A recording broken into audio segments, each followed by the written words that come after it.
After years of emotional pain and feeling mistreated in her marriage, Kelly Clarkson finally reached a breaking point. Her divorce from Brandon Blackstock didn't happen quietly. It turned into a long, exhausting legal battle that tested everything she had. For a while, whispers filled the tabloids and headlines flashed across every screen, but Kelly herself stayed silent. Then, slowly, she began to speak. And what she revealed painted a very different picture from the fairy tale the world thought it had been watching all along. Kelly's story starts long before the fame.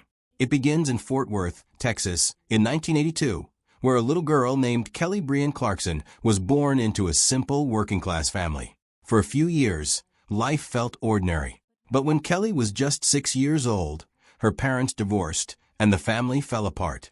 Her brother went to live with their father. Her sister was sent to stay with an aunt. And Kelly stayed behind with her mother. Just like that, the family she knew was gone. She grew up in a strict, deeply religious household in Burleson, Texas. Church was twice a week, every week. Faith became both a comfort and a structure she leaned on heavily. And it was in that same small town, in a middle school hallway, that her musical journey quietly began. A choir teacher named Cynthia Glenn heard Kelly singing one afternoon and was immediately struck by her voice. She urged Kelly to audition for the school choir. Kelly hesitated. She had never taken formal lessons, but she gathered her courage, tried out, and made it. That small, accidental moment opened the very first door. By high school, she was performing in every musical she could find and taking voice lessons. She dreamed of a music scholarship to college. And when she graduated in 2000, prestigious schools like the University of Texas and the Berklee College of Music were ready to welcome her. But Kelly surprised everyone. She turned the scholarships down, packed up, and chose to chase her dream on her own terms. She took odd jobs, saved her money, and recorded a demo. It went nowhere. Major labels like Jive Records and Interscope came knocking, but they wanted to squeeze her into a bubblegum pop image that felt completely fake to her. She walked away.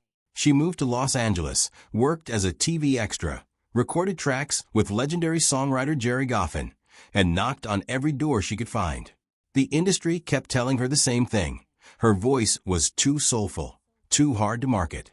Then a fire destroyed her apartment, leaving her with nothing, and she had no choice but to return to Texas. Back in Burleson, she juggled 3 jobs, promoting Red Bull, telemarketing, and waitressing at a comedy club, just to survive. It would have been easy to quit. Most people would have. But Kelly didn't. In 2002, her friends convinced her to audition for a brand new television show called American Idol. She showed up, sang her heart out, and the rest became history. On September 4, 2002, Kelly Clarkson was crowned the very first winner of American Idol. 2 weeks later, her debut single A Moment Like This entered the Billboard Hot 100 at number 60, and then shot all the way to number 1, shattering a 38-year-old record held by the Beatles. By the end of 2002, it was the best-selling single in the entire United States. Kelly Clarkson had arrived. Her debut album, Thankful, followed in April 2003. It debuted at number 1 on the Billboard 200, sold over 4.5 million copies worldwide, and earned double platinum certification in the U.S. Her lead single, Miss Independent, became her first major international hit. That same year, Billboard ranked her among the top 10 female artists of the year. Simon Cowell himself made a point of saying that Kelly's success had nothing to do with the show, that American Idol was lucky to have found her, not the other way around. She kept going and kept growing. She made history by becoming the first artist to reach number 1 on Billboard's pop, adult contemporary, country, and dance charts. She has sold more than 25 million albums and 45 million singles in the United States alone. In 2025, Billboard ranked her the 11th most successful female artist of the entire 21st century. Artists like Demi Lovato, Ava Max, Kelsey Ballerini, and Avril Lavigne have all credited her as a major influence on their careers. She never played by the industry's rules. She co-wrote her own music, pushed back against manufactured pop formulas, and stayed relentlessly, unapologetically herself. Away from music, Kelly gave back generously. She became an ambassador for the March of Dimes, flew to South Africa to personally visit children cared for by House of Hope, and supported organizations like UNICEF, Feeding America, and Stomp Out Bullying. On her Texas ranch, she gave shelter to over 80 rescued animals, blind dogs, goats with amputations, horses recovering from illness, and worked to find every one of them a loving home. But behind all the success, something was quietly breaking. Kelly had first met talent manager Brandon Blackstock in 2006, a brief passing moment. Years later, their paths crossed again, and something real grew between them. By December 2012, Brandon had proposed. They married in October 2013, blending their families together. Brandon had 2 children from a previous marriage, and together they welcomed daughter River Rose in 2014 and son Remington Alexander in 2016. To the outside world, they were a perfect couple. But behind closed doors, the reality was completely different.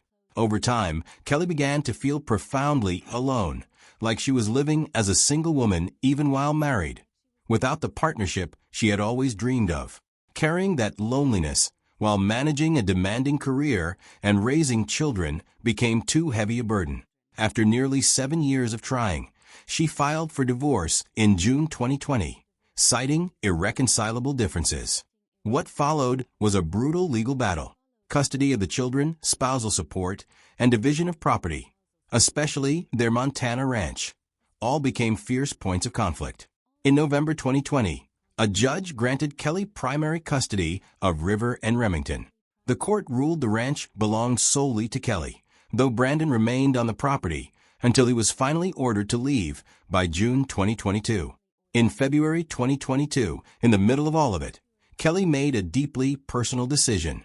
She legally changed her name to Kelly Brianne, keeping Kelly Clarkson for professional use, but privately stepping away from the last name tied to a father who had walked out on her at 6 years old.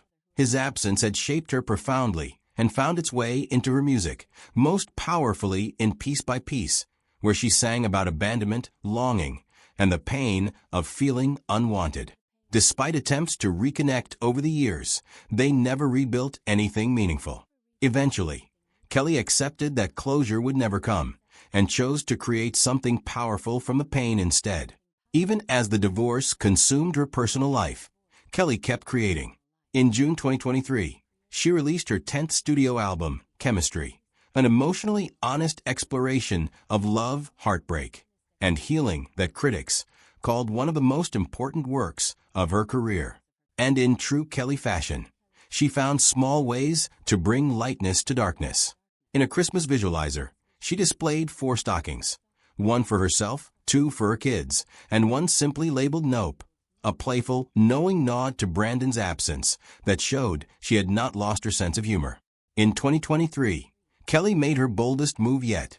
She packed up and moved with her children to New York City to film the 5th season of The Kelly Clarkson Show.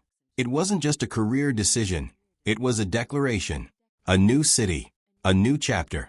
Her talk show thrived, connecting with audiences who admired her openness and the fact that she never pretended any of it had been easy. Kelly Clarkson's story is not a simple one.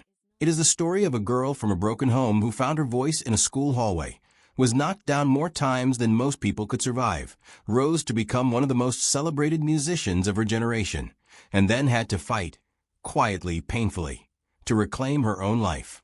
She came out of it not bitter, but clearer, stronger, more herself than ever. And if her journey proves anything, it is that the hardest seasons don't have to be the ones that break you. Sometimes, they're the ones that finally set you free.